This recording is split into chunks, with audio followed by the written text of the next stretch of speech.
Et je vous propose maintenant, si ce n'est fait, de passer à table. À table, c'est le nom d'une exposition qui s'ouvre aujourd'hui à Tour et Taxis.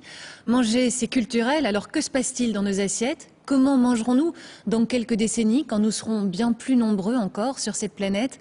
Réponse en images avec Chantal Lebert. Il a quitté la cuisine de son restaurant pour rejoindre une autre table composée de fleurs. Sangoun de Gimbre est le parrain de cette exposition. Avec son concepteur, il déguste ce qu'offre la nature.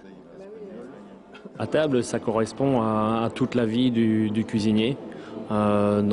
Cuisinier moderne, qui est à l'écoute de son terroir, de la manière dont on cultive autour de chez lui. Donc ça fait partie d'une des thématiques de l'expo. Et aussi la transformation, la manière de manger, le côté culturel, tout ça c'est quelque chose qui nous touche énormément. Le côté culturel, comme consommer des insectes, est peut-être une nouvelle manière d'envisager l'alimentation. Moi je crois que c'est une des solutions quand même pour le futur. On se rend compte que c'est une première source de protéines. Et donc au niveau de la masse que ça peut apporter en alimentation, c'est énorme. C'est une grosse ressource. Là. Il faut oser. C'est clair que ça passe par moi, je dois oser aussi. La nourriture sous toutes ses facettes. Le visiteur découvre la réalité de la mondialisation et de la société de consommation dans un esprit didactique tout en interpellant. Avec des exemples concrets, 9000 km ont été nécessaires pour fabriquer ce yaourt.